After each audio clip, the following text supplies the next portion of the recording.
Fasllar insonlar xotirasida nafaqat o'zining iqlim va ob-havo sharoiti bilan, balki o'sha davrda gullaydigan betakror butalar, gullar va daraxtlar bilan ham yodda qoladi. Insonlardagi ta'm sezish, hid bilish, ko'rish, qolaversa eshitish kabi his-tuyg'ular Alloh tomonidan berilgan eng oliy ne'matlar hisoblanadi. Va bog'sevarlar, gulsevarlar uchun ham mana shunaqangi oliy ne'matlar borki, ular bilan o'zlarini baxtli va tengsiz bog' egalaridek his etishadi. Assalomu alaykum. Sizlar bilan navbatdagi video orqali ko'rishib turganimdan bag'oyatda mamnunman. Obunachilarim soni ko'z ochib yumguncha 6000 taga yetibdi. Bu esa albatta ulkan natija hisoblanadi.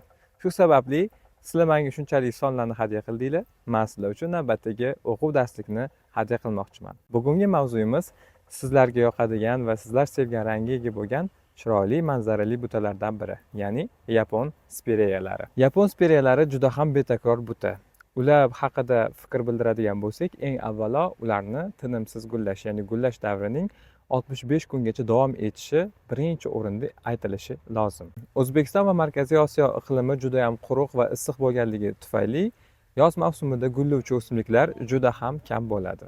Masalan, biz yoz mavsumida gullaydigan o'simliklarni sanaydigan bo'lsak, ko'z oldimizga hind nastarini, ya'ni Lagestreo indiskaya, gibiskus, ya'ni Suriya atir guli, budleyalar va mavsumiy turli xil gullar kelishi tabiiy. Biroq mana shunaqangi ro'yxatimiz ichiga biz yapon spireyalarini ham qo'shishimiz mumkin. Shu sababli yapon spireyalariga ta'rif berishdan avval ularni O'zbekistonning issiq iqlimiga chida olish xususiyati va o'zlarining takroriy gullash xususiyatini eng oldinga olib chiqishimiz kerak bo'ladi. Agar siz o'zingizning bog'ingizda tinimsiz gullaydigan o'simliklar bilan to'ldirish xohlayotgan bo'lsangiz va aynan shunaqa o'simliklarni ko'rish istayotgan bo'lsangiz, o'zingiz ro'yxatingizga albatta yapon spireyalarini qo'shishingizni tavsiya qilaman. Sababi yapon spireyalari nafaqat chiroyli jimjimador gullaydi, balki bizni issiq iqlimimizga juda ham yaxshi chidaydi va o'ziga juda ham ko'plab bog'imizni ko'rkam va go'zal qiladigan kapalaklarni, asalarilarni ham jalb etadi. Bu esa sizni bog'ingizdagi nafaqat flora dunyosini, balki fauna dunyosini ham oshiradi. Nafaqat bog'imizda qo'llash, balki buni shaharsozlikda va shaharlarning landshaftini tashkil etishda ham albatta qo'llashni tavsiya qilaman. Nima uchun? Sababi so'nggi mavsumlarda yapon spireylardan tashkil qilingan jonli devorlar bog'larni, shaharlarni, parklarni, ko'chalarni juda ham chiroyli qilib bezavyapti. Va eng yaxshisi bu bizning issiq iqlimimiz hamda sovuq iqlimimizga ham yaxshi moslashib chiday oladi. Yapon spireylari barg to'kuvchi buta hisoblanganligi sababli bular qishki mavsumda uyquga ketadi. Qishning anomal sovug'idan umuman xavotirlanmasangiz ham bo'ladi. Sababi bular sovuqqa juda ham yaxshi bardosh beradi. O'rtacha 25- gradus bo'ladigan bo'lsa ham chidab beradi. Undan tashqari issiq mavsumda ham yaxshi chidab beradi va aynan gullash davri yoz oyining o'rtalariga to'g'ri keladi. Yapon spireylari balandligi 1,5-2 metrgacha eniga bo'ladigan bo'lsa, 1,5-1 metrgacha yoyilib o'sadigan juda ham noodatiy buta hisoblanadi. Yapon spireylarini noyob xususiyatlaridan yana bittasi bulardan juda ham zich, quyuq bo'lgan himoya devorlarini hosil qilish imkoniyati. Albatta, jonli devorlar haqida juda ham ko'plab eshitganmiz, lekin ko'pchilik jonli devorlar nima uchun kerakligini hali hanuz tushunishmaydi.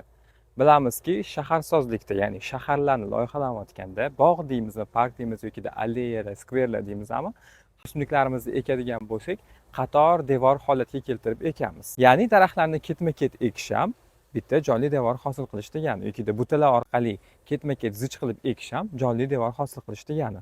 Xo'sh, ushbu jonli devorlar nima uchun xizmat qiladi? Agar biz o'simliklardan shunaqangi jonli devorlar hosil qilmaydigan bo'lsak, majbur bo'lamizki, maxsus qurilish materiallari, inshootlar, ya'ni beton, g'isht yoki boshqa panjara, setkalar orqali devor hosil qilishimizga. Bu bo'lsa, albatta biz yashab turgan maskandagi issiqlik orollarini oshirishga, kengayishga hissa qo'shadi. Ya'ni havo yana ham isib ketadi. Issiqlik orollari o'zida issiqlikni saqlaydi. Quyosh ketgandan keyin ham kechki payt bo'lganda o'zidan issiqlikni doim taratib yotadi. Bu bo'lsa kislorodni kamayishiga va bizning iqlimimizni buzilishiga hissa qo'shishi mumkin. Shu sababli juda ham chiroyli zich bo'ladigan maxsus o'simliklardan jonli himoya devorlari shakllantiriladi. Bu bo'lsa aynan o'sha muhitdagi havoni tozalashga, shovqindan asrashga, chang to'zondan saqlashga hissa qo'shadi. Va aynan mana shunaqangi xususiyatni bizga beradigan o'simlik yapon spireyalari ham bo'lishi mumkin. Shu o'rinda bitta fakt aytib o'tib ketishim kerak. 19-asrdagi eng ommabop trendga, ya'ni hitga aylanib bo'lgan aylangan o'simlik mana shu yapon speriyalari hisoblanadi. 19 asrning o'zida bir nechta Yevropa mamlakatlarida aynan yapon speriyalari bilan chiroyli kompozitsiyalar tashkil etilgan, ya'ni maxsus bog'lar, botanika bog'lari, skverlar, bulvarlar, qolaversa o'zini uyida bog' egalari aynan mana shu o'simliklardan juda ham chiroyli bog' namunalarini ixtiro qilganlar, yaratganlar. Shu sababli ham yapon speriyalari nafaqat Sharqiy Osiyo, balki Yevropa mamlakatlarida ham juda ham sevib ekiladi. Agar e'tibor qaratadigan bo'lsak, yapon speriyalari o'zlarida juda ham chiroyli to'p gullarni, ya'ni qalpoq shaklga ega bo'lgan gullarni shakllantiradi. Bu bo'lsa ularni ustki qismini gilam holatda juda ham zich bo'lgan gullar bilan bezashga hissa qo'shadi. Bu bo'lsa o'simlikdagi chiroyli yorqin yashil tusga mana shunaqangi och, bo'g'roq pushti rangni aralashmasdan juda ham chiroyli kompozitsion effektni hosil qiladi. Siz buni o'zingiz landshaftingizdagi istalgan uslubdagi kompozitsiyalarda, ya'ni klumbalarda, mix borderlarda yokida o'zingizni landshaftingizni urg'usi bo'lib turadigan asosiy elementlar o'rnida foydalanishingiz uchun imkoniyat yaratadi.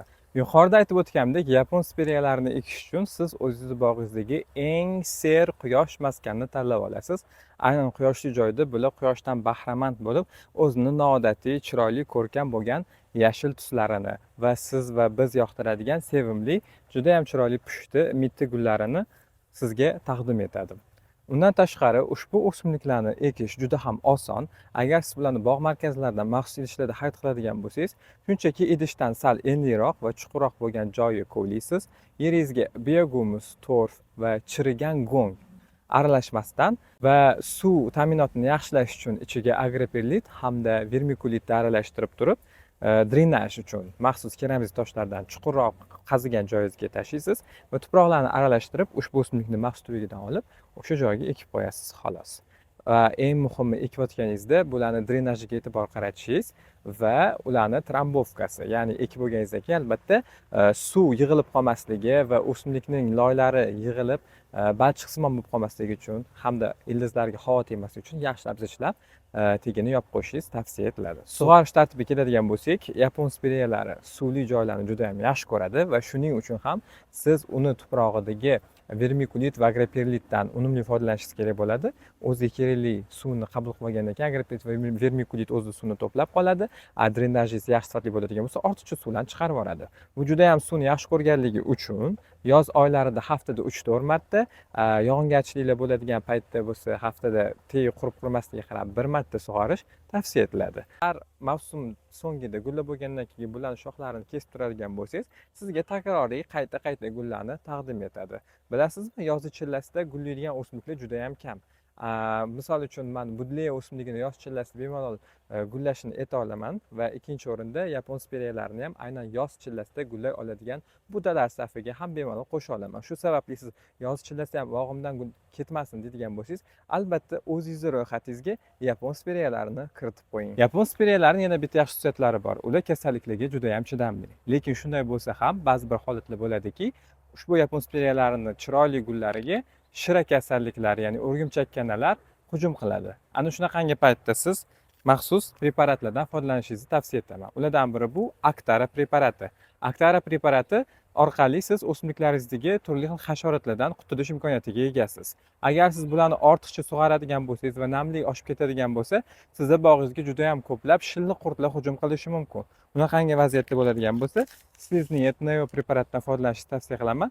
Sliznet Neo orqali siz bu granulalarni maxsus idishga chochib qo'yasiz va shilliq qurtlarni, bog'dagi shilliq qurtlarni o'ziga jalb qiladi va aynan o'sha idishga kelib mana shu narsaga, ya'ni Sliznet Neo preparatini iste'mol qilish natijasida ular o'sha yerda nobud bo'ladi. Undan tashqari, agar gullarim chiroyli o'ssin, juda ham zo'r bo'lsin deydigan bo'lsangiz, Feravit preparatidan foydalanib bu o'simliklaringizga umumiy kompleks ozuqalarni berishingiz mumkin.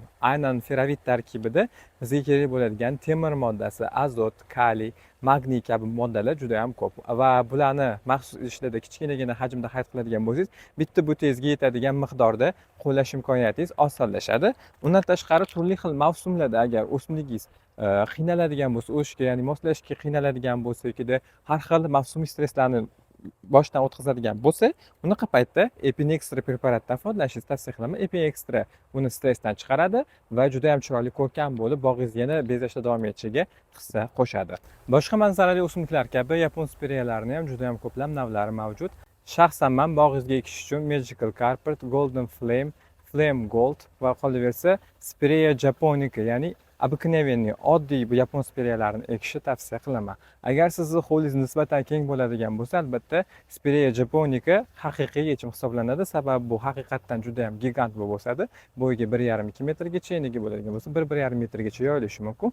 Yo, meni ho'lim kichkina va sariq rangga xushlayman deydigan bo'lsangiz, Magical Carpet, Gold Moon degan navlarini bemalol ekishingiz mumkin. Bular ham kompakt bo'ladi va juda ham chiroyli. Siz istagan kompozitsiyani hosil qilishga va sizni bog'ingizda kichkinagina joy egallashga hissa qo'shadi. Bitumligimizdagi kiraverishda o'ng qo'lda juda ham chiroyli landshaft dizayni barpo qilingan. Bu yoq ham juda ham to'rdan-to'rt quyosh tushadigan issiq hududda joylashganligi sababli viyas, lola daraxtlari, skumpiya, можжевельник, tuya archalari, shu bilan bir qatorda hind naslarini barbaris, sasnalar va hozir sizlar bilan tanishib o'tgan chiroyli bo'lgan Little Princess navli yapon spireyasi ham mana shu yerda ekilgan. Spireyamiz Little Princess deb nomlanadi, ya'ni bu ham pakana karlik nav hisoblanadi. Shuning uchun mana bu kompakt sasna va kompakt purpurniy barbaris bilan birgalikda juda chiroyli kompozitsiya hosil qilish uchun ekilgan. Bu ko'rib turganingizdek juda ham chiroyli to'q bordoviy qizil bilan pushti yashil tusdagi o'simligimiz chiroyli kompozitsiyani boyitib bergan va mana bu archa bilan mana shu yo'lakcha atrofida juda ham chiroyli kompozitsiya hosil qilgan.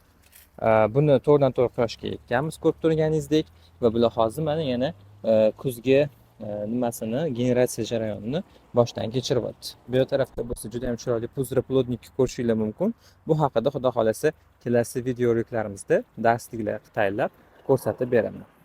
Undan tashqari bu yerda yana sizga ko'rsatmoqchi bo'lgan kompozitsiya. Mana bunaqa chiroyli atirgullar, razari atirgullardan va bu yerda juda chiroyli bo'lgan pirakanta. Albatta pirakanta o'simligi ham juda ham qiziqarli dekorativ o'simliklardan bittasi hisoblanadi. Agar bu haqida ham ma'lumot olishni xohlasangiz, albatta izohda o'zingiz fikringizni bildirib keting. Yapon spireylar parvarishlash bo'yicha ma'lumotlarim shulardan iborat. Agar sizga ushbu ma'lumotlar manzur kelgan bo'lsa, bag'oyatdan mamnunman. Video manzur kelgan bo'lsa, like bilan qo'llab-quvvatlang va izohlarda yapon spireylar bilan bog'liq savollaringiz javobsiz qolgan bo'lsa, yozib qoldirishingiz mumkin. Ushbu blogda videoyimni birinchi marta ko'rib turgan bo'lsangiz, obuna bo'lib qo'yishni esdan chiqarmang. Zero ilmiy asoslangan va ishonchli ma'lumotlar aynan shu blogda bo'ladi. Sizlar bilan Ismoilbek Rustambekov bo'ldi. Keyingi videolarda ko'rishguncha, xayr, salomat bo'ling.